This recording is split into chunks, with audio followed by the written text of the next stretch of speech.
তোমাকে আমাকে কিভাবে চলতে হবে, তোমাকে আমাকে কিভাবে ঘুমাতে হবে, তোমাকে আমাকে কিভাবে ইবাদত করতে হবে, তোমাকে আমাকে কিভাবে নামাজ রুকু সিজদা দিতে হবে, তোমাকে আমাকে কিভাবে রোজা রাখতে হবে, তোমাকে আমাকে কিভাবে সংসার করতে হবে, তোমাকে আমাকে দুনিয়া জমিনে কিভাবে অর্থনীতি করতে হবে, তোমাকে আমাকে দুনিয়া জমিনের এডুকেশন নীতি কেমন হবে, তোমার আমার দুনিয়ার রাষ্ট্র জীবন কেমন হবে, তোমার আমার দুনিয়ার পারিবারিক জীবন কেমন হবে, তোমার আমার দুনিয়ায় মানুষত্বের জীবন কেমন হবে, তোমার আমার দুনিয়ায় সম্প্রীতির জীবন কেমন হবে, তোমার আমার দুনিয়ায় অমুসলিমের সঙ্গে কেমন ভাবে মিলামিশা থাকবে, তোমার আমার ব্যবসা বাণিজ্য কেমন হবে।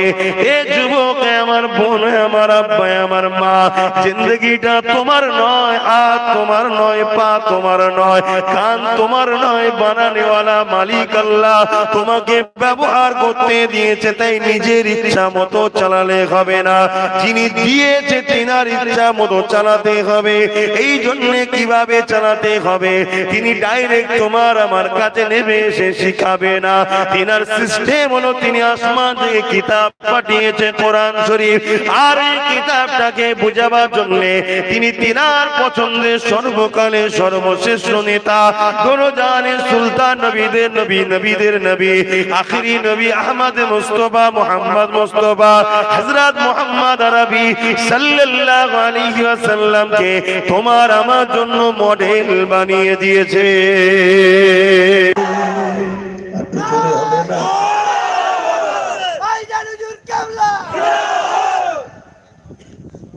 যদি নাজাত পেতে চাও, যদি মনে করো যে না এই পৃথিবীতে 700 কোটি মানুষ আছে, কত কোটি? 700 কোটি, কম বেশি গড়। 200 কোটি ইসলাম মানে, 500 কোটি ইসলাম মানে না।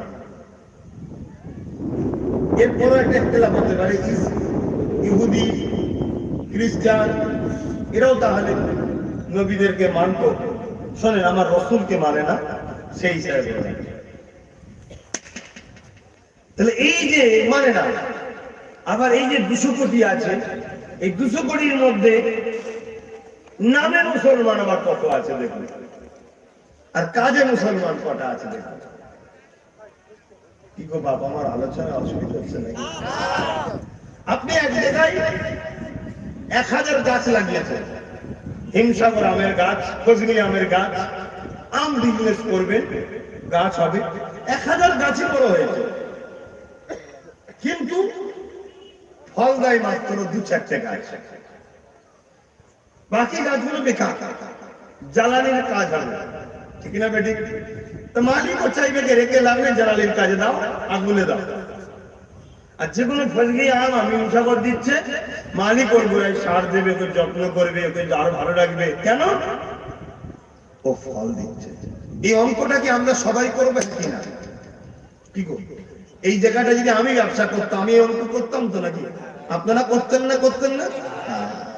কিন্তু আমার মালিক এত দয়ালু যে ফল দেয় না তাকেও রাখে, তাকেও খাওয়ায়, তাকেও বাঁচিয়ে রাখে, কেন? আমার মালিক হলেন রহমান ও রহিম। জোরে বলুন সুবহানাল্লাহ। আমার মালিক বলে দিয়েছে নির্দিষ্ট একটা দিন, ফল দিলেও তাকে ডাকবো, ফল না দিলেও ডাকবো, কিন্তু হিসাবটা ফল দেয়নি বলে দুনিয়াতে নিয়ে নেবো না, ওকে আমি নির্দিষ্ট দিন সময় দিই। সেই দিনটা হলো কবে? সূরা জুমার 60 নম্বর আয়াত, সুম্মা নুফিকা উখরা ফাইযাহুম কিয়ামুন ইয়ানজিরুন, আবার উঠানো হবে সেই দিন। শুনতে বড় ছোট লাগে যে কিয়ামতের দিন, তাই না? বিচারের দিন ছোট কথা। অনেকে ভাবে আরে যেদিন হবে দেখা যাবে কোন, এখন একটু ফুর্তি করেলে। যুবক, আমার বোন, আমার আব্বা, আমার আম্মা কি দেখবেন? হ্যাঁ, কি দেখবেন? আপনি জানেন আজকেই আপনার গ্রামে কোন যুবকের জানাজা হতে পারে? আপনি জানেন দুনিয়ায় আজ থেকে কত বাচ্চা চলে যায়? কি গোস, ঠিক না বেটি? আসার ডেট থাকতে পারে, যাবার তো কোনো ডেট নাই। তাহলে আপনি কি খেয়ালে আছেন যে যখন সময় আসবে দেখবো? কি দেখবেন? ময়দানে মাশরে যে পুলটার উপর দিয়ে পার হয়ে হবে। আল্লাহ পাক একটা সেতু বানিয়ে রেখেছে, ওই সেতু ব্রিজের ওপরে পুলের ওপর দিয়ে পার হতে হবে, যাকে পুল সিরাত বলা হয়। ওই রাস্তার ওপর দিয়ে যখন যাবেন, চুলের থেকেও সরু, হীরের থেকেও ধার, ওর তলাটা এখনো জাহান্নামের আগুন দাউ দাউ করে জ্বলতে লেগেছে। এ যুবক, ভুল হয়ে যায় তওবা করো, ইসলামের ক্ষতি করো ফেলো না, কেননা ইসলামের ক্ষতি করলে আল্লাহ তোমাকে ছাড়বে না। কেননা ইসলাম তোমার এই বাদুরিয়াতে এত সহজে আসে নে গো, এই আযান তোমার বাদুরিয়াতে এত সহজে আসে নে গো, এই টুপিটা তোমার বাদুরিয়া এত সহজে আসে নে গো, এই মসজিদ তোমার বাদুরিয়াতে এত সহজে আসে নে গো। এক আল্লাহকে বাদুরিয়ার মানুষ পেয়েছে এত সহজে নয় গো। আমার নবী পাকের জিন্দেগি পড়লে দেখা যায়, বদরের জমিনে আল্লাহ নবীকে কত কষ্ট করতে হয়েছে, উহুদের জমিনে আল্লাহ নবীকে কত কষ্ট করতে হয়েছে, তায়েফের জমিনে আল্লাহ নবী যখন যান, মানুষকে লা ইলাহা ইল্লাল্লাহ মুহাম্মাদুর রাসূলুল্লাহ এই মেসেজটা দেবার জন্য, এ বিশ্বে মানুষ তোমরা জুলুম করো না গো, অন্যায় করো না গো, মা বাপগুলোকে মেরে ফেলো না গো, নারীগুলোকে হত্যা করে দিও না গো। আমার আম্মারা, এই যে আজকে সম্মান পাচ্ছেন বাচ্চাদের কাছ থেকে, এত সহজে হয়ে যায়নি গো। এই যে আমার আব্বা জানেরা, বাচ্চারা আপনাকে আব্বা বলে সম্মান করে, এত সহজে হয়ে যায়নি গো। আল্লাহ নবীর জিন্দেগিটা পড়ে দেখো, আজ মুসলমান আমরা দাবি করি সেই নবী পাকে রেখে যাওয়া দিন ইসলামের উপকার তো দূরের কথায়, আমরাই তো নবীর দুশমনের প্রথম সারিতে দাঁড়িয়ে গেছি, আমরাই তো মসজিদের দুশ্মন হয়ে গেছি, আমরাই তো মাদ্রাসার দুশ্মন হয়ে গেছি, আমরাই তো হাক্কানি উলামাদের দুশ্মন হয়ে গেছি, আমরাই তো কোরআনের দুশ্মন হয়ে গেছি। যদি বলেন কোথায় হলাম, গভীরে ঢোকে, আজ আমাদের চোখের সামনে মাদ্রাসাগুলোকে বুলডোজারে ভাঙা হয়, তুমি বলবে হুজুর কি করতে পারি, তাদের হাতে প্রশাসন আছে। আমি এটাই তো বলতে চাই, তারা মাদ্রাসাকে ভাঙার জন্য দেশের আইনকে মিটিয়ে দিয়ে বুলডোজার লাগাবার জন্য প্রশাসনকে ইস্তেমাল করে, আর তাদেরই ঝান্ডা ধরে আমার কওমের ছেলে ঘুরে বেড়ায়। কি গো, বুঝছেন না, বুঝেন না? জলসা কি ভুল লাইনে চলে যাচ্ছে? বলবেন, অসুবিধা নেই, বা অসুবিধা নেই, আমার কোনো অসুবিধা নেই। ও হুজুর, লাইন ঘুরে গেছে তাই নাকি? কোন দিকে নিয়ে যেতে হবে বাপ?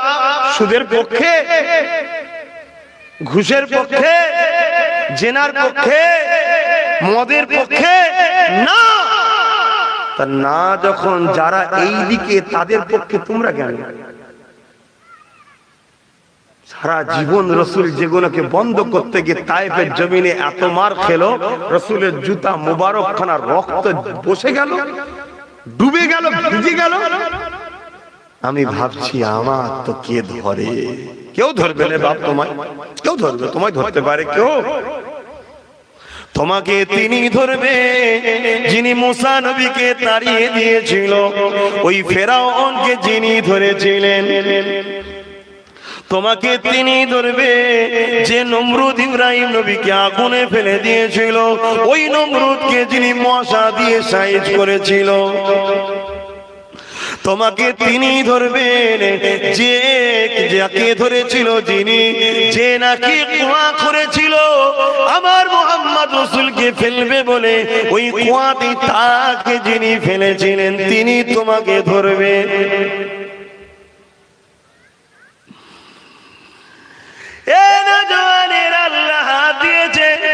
এই হাত নবী দিনকে মিটাবার জন্য নয়, বা মিটানে ওয়ালাদের করে সাপোর্ট করার জন্য নয়। আল্লাহ হাত দিয়েছে আমার নবীর দিন ইসলামের ঝান্ডাকে ধরার জন্য, আমার নবীর দিন ইসলামকে আগিয়ে নিয়ে যাওয়ার জন্য। এই হাত আল্লাহ দিয়েছে কোরআনকে ধরার জন্য। যদি কোরআনকে ধরতে না পারেন, যারা কোরআনের পক্ষে আছে তাদের পিছনে শক্ত হাত দিয়ে ধরে রাখো, যাতে করে সন্ত্রাসে তাদের ক্ষতি করে। এজন্য তো আল্লাহ হাত দিয়েছে। এই নওজোয়ান তরুণেরা নিজের বিবেককে একবার প্রশ্ন করেন, আমাকে তো ফিরে যেতে হবে কবরের জমিনে। ওই কবরে তোমার আমার সাথে বাপও যাবে না, মাও যাবে না, স্ত্রী যাবে না, ছেলে পুলে কেউ যাবে না। ওই কবরের জমিনে আসবে যিনি, তিনি হলেন মাদানীওয়ালা। বুখারী হাদিস, আল্লাহ নবী কবরে আসবে। ওই কবরের জমিনে নবীকে তুমি কি চিনতে পারবে? কেন দুনিয়ায় তো নবীকে কোনোদিন চিনলে না, দুনিয়ায় তো কখনো নবীকে নেতা বলে মানলে না, দুনিয়ায় তো কোনোদিন নবীকে শাহ বলে মানলে না, দুনিয়ায় তো কোনোদিন নবীর নেতৃত্ব মানলে না। দুনিয়ায় নেতৃত্ব মেনেছো তাদের যারা নবীর দিনের বিরোধী করে, তাদের। দুনিয়ায় নেতৃত্ব মেনেছো তাদের যারা আজানের বিরুদ্ধে কেস করে, তাদের। দুনিয়ায় নেতৃত্ব মেনেছো তাদের যারা মাদ্রাসাতে শিক্ষক নিয়োগ বন্ধ করে দিয়ে নীরবে সাইলেন্ট মাদ্রাসাকে ধ্বংস করতে চায়, তাদের। দুনিয়ায় নেতৃত্ব মেনেছো তাদের যারা আওলাদে রাসূলদের গালি দেয়, তাদের। দুনিয়ায় নেতৃত্ব মেনেছো তাদের যারা বোরখাকে মিটিয়ে দিতে চায়, তাদের। দুনিয়ায় নেতৃত্ব মেনেছো তাদের যারা সমাজে সারাবি বাড়াতে চায়, তাদের। দুনিয়ায় নেতৃত্ব মেনেছো তাদের যারা দুনিয়ায় সুদখোর বাড়াতে চায়, তাদের। দুনিয়ায় নেতৃত্ব মেনেছো তাদের যারা মুসলমানে মারপিট করুক এই প্ল্যানটা তৈরি করে, তাদের। কবর বড় কঠিন জায়গা। হুজুর যখন যাব তখন দেখব, কে বলেছে যখন তখন? আজকে বিকালে যেতে হতে পারে। কি গো, এখনই যদি চলে যায় বিকালে আসরের বাদ জানা যায়।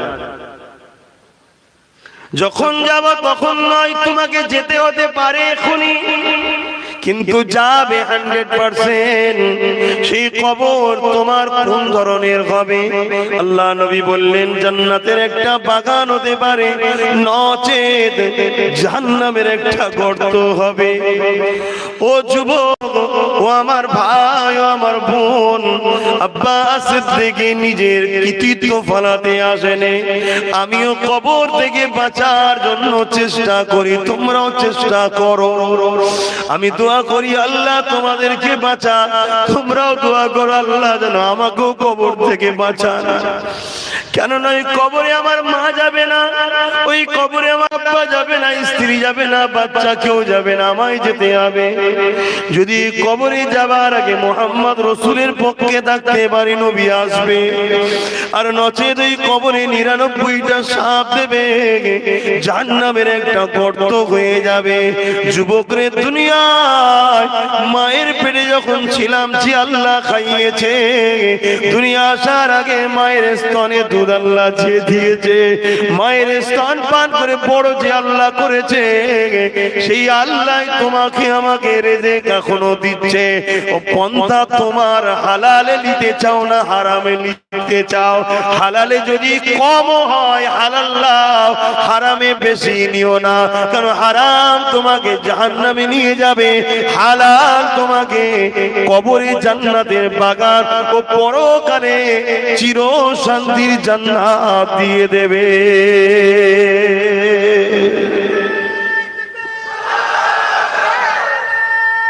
আল্লাহ,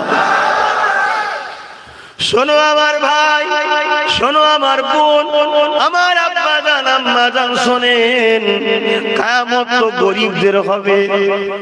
ওখানে তো যত সুযোগ সুবিধা ফ্যাসিলিটি গরিবদের, যেমন দুনিয়ায় গরিবদের কোনো সুযোগ সুবিধা নাই, ফ্যাসিলিটি দুনিয়ায় গরিবদের নাই। সত্য না কি গো? গরিবকে কোনো মিডিয়া দেখায় না, আর ধনী লোকের ছেলে হলে মিডিয়া দেখায়। গরিব মরে গেলেও কেউ দেখায় না, আর ধনীর যদি বিবাহ হয় ওটাও মিডিয়া দেখায়। গরিবের কথা কেউ শুনতে চায় না। গরিবের মেয়ে যদি সত্যি বিমারি হয় হসপিটালে যায়, তাকে মিথ্যা ইলজাম দিয়ে তার বিয়েটা ভঙ্গ করে দেয়। আর ধনীর মেয়ে যদি সত্যি দাগী হয়, তথাপিও তাকে বিমারি ডাক্তারও প্রেসক্রিপশন করতে পিছপা হয় না। ভুল বলছি কি? আর এই গরিবদের পক্ষে যারা থাকে, দুনিয়ায় যারা গরিবদেরকে অপছন্দ করে, তারা গরিবের পক্ষে যারা থাকে তাদেরকেও পছন্দ করে না। কিন্তু তথাপিও গরিবের পক্ষে আলেমে হাক্কানীরা থাকে। কেন থাকে জানেন?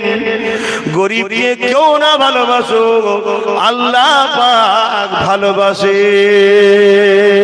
আর আল্লাহ যাকে ভালোবাসে, আলেমে হাক্কানীরা তাদেরকে ভালোবাসে। তাই নবী আমার বলেছিলেন, ও আমার আল্লাহ, আমি মুহাম্মদ রাসূলকে একবেলা খাওয়াবেন আর একবেলা শুকিয়ে রাখবেন, বা একদিন খাবেন আর একদিন শুকিয়ে রাখবেন। সাহাবারা জিজ্ঞাসা করেছিলেন, ইয়া রাসূলুল্লাহ, হাবিবাল্লাহ, এই রকম দোয়া কেন আপনি চাইতেছেন? আল্লাহ নবী বলেছিলেন, বাবা সাহাবারা, আমাকে আল্লাহ যেদিন খাবে সেদিন আমি শুকরিয়া আদায় করে আলহামদুলিল্লাহ বলবো, শুকরিয়া আদায় করব।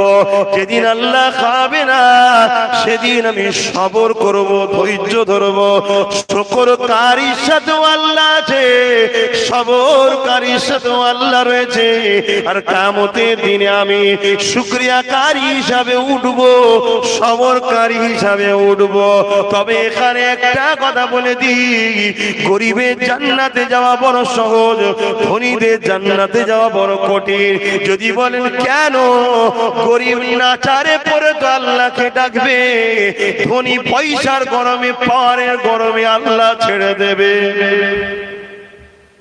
গরিবের তো উপায় নেই, তাই গরিবের জান্নাত যাওয়া সহজ। আর ধনী যদি কেউ আল্লাহ প্রেমিক হয়, মাফ করবেন, এর মাকাম আবার গরিবের থেকেও বেশি। জোরে বলুন সুবহানাল্লাহ। যদি বলেন কেন? একটা জায়গায় 100 জন পড়াশোনা করছে, 99 জন পড়াশোনা করছে, আর একজন যদি বদমাইশ থাকে সে অটোমেটিক পড়াশোনা করবে, ঠিক না বেটি? এটা নাচার। তা গরিব নাচার, উপায় নেই, আল্লাহ জিয়ালে রেখেছে। আর ধনী তার উপায় আছে, তারপরও আল্লাহর ভয় না, বেফজিল খরচ করব না। গান, যাত্রা, ফাংশন, সিনেমা, শরাব, খারাপ রাস্তায় টাকা দেওয়া দেবো না। আমি মসজিদে দেবো, মাদ্রাসায় দেবো, এতিমকে দেবো, বিধবাকে দেবো। আর একটা কথা এখানে বলে দিই, সব থেকে বেশি সওয়াব হয় নিজের সন্তান পরিবারের পিছনে টাকা খরচ করবে। জোরে বলুন সুবহানাল্লাহ। ভুল বুঝবেন না বাপ, নিজের বাচ্চাকে জামা কাপড় কিনে দেওয়া বেফজিল নয়, প্রয়োজন। নিজের পরিবারকে জামা কাপড় কিনে দেওয়া, স্ত্রীকে, নিজের মা, নিজের আব্বা, এই যে সংসার, এই সংসার প্রয়োজন মতো খরচ করা হলো সব থেকে বেশি। তারপরে হলো নিজের আত্মীয়ের মধ্যে কেউ গরিব থাকে তার পিছনে খরচ করা। মাফ করবেন, ভুল বুঝছেন না তোমায়, এটা শরিয়াত। মসজিদ তৈরি করা থেকেও বেশি সওয়াব হলো আত্মীয় গরিবকে সেবা করা। বললেন না সুবহানাল্লাহ? কেন? মাটির মসজিদ, তেরপল দিয়েও নামাজ হয়, আর গরিব তুমি খাওয়াও। গরিব মেয়ে যদি বিবাহ দিয়ে দাও, সমাজের জেনার মতো পাপটা বেঁচে যাবে, ঠিক না বেটি? এজন্য ইসলাম কত সুন্দর দেখেছে। আমরা মসজিদ তৈরি করাতে রেসারেছি, পাড়ার গরিব গেলে নাক ছিটকায়, এটা ভুল। আপনি গরিবকে দিবার পরও আল্লাহ আপনাকে এত দিয়েছে, আপনি মসজিদেও দিন না, ওটাও সওয়াবের জায়গা। কিন্তু আপনি মসজিদের বেলায় 10,000 বার করতে পারেন, আর গরিবের বেলায় 10 টাকা কেন? আপনার পাড়ার গরিব তো, সে সত্যি গরিব, আপনি তাকে চেনেন তো? তার মেয়ের বিয়ের সময় দেন না তাকে 20,000, 50,000। আল্লাহ যদি আপনাকে দেয়, যতটুকু দিয়েছে দেন। আসেন, আমি যে বিষয়ে আলোচনা করছিলাম, কিয়ামত গরিবদের হবে, গরিবদের জন্য কিয়ামত বড় শান্তির জায়গা। কিয়ামতের দিনে আল্লাহ গরিবদেরকে কত সম্মান দেবেন এই বিষয়টা একটু বলে নি। কিন্তু হাই গরিব, 10 বছর 15 বছর 20 বছর আল্লাহ খাওয়ালো, এত সুখে শান্তিতে আল্লাহ খাওয়ালো, হঠাৎ করে কি এমন অভাব হলো, সামান্য সামান্য হারাম আজকে গরিবরা খেয়ে ফেলছে। যেমন একটা বুঝাবার জন্য বলছি, বন্ধন লোন মানুষের বাড়ি বাড়ি ঢুকে গেল। কি গো যুবকরা, দাওয়াত হবে আমার? হবে? হায় হায়, আল্লাহ এত সুন্দর রেখেছে, মোটা চালের ভাত, ডাল, একটু সবজি, 1 টাকার মতো পরনার কাপড়, মাথা গুঁজে থাকার মতো ঘর না, এমন কোন মানুষ আছেন? কিন্তু দুঃখ লাগে, আজ মুসলমান তোমরা জানো সুদ কত বড় হারাম। সুদের সব থেকে প্রথম হারাম হলো, সে ঘোষণা দিল আল্লাহ তোমার সাথে, তোমার নবীর সাথে আমি যুদ্ধ করতে রেডি আছি। যে সুদ খায় এর মানে এটা তো প্ল্যান। একদিক দিয়ে আমাদের ঘরে সবকিছু কেড়ে নিয়ে গরিব বানাও, আর একদিক দিয়ে বিভিন্ন সুদের প্রকল্প অপশন তাকে শোনাও। এটা তো প্ল্যান শয়তানের। তোমাদের ক্ষতি করছে না বাঁচাতে চাইছি? চেষ্টাটা ক্ষতির চেষ্টা করছি না বাঁচাবার চেষ্টা করছি? বলেন, আপনাদের ক্ষতি করার চেষ্টা করছি?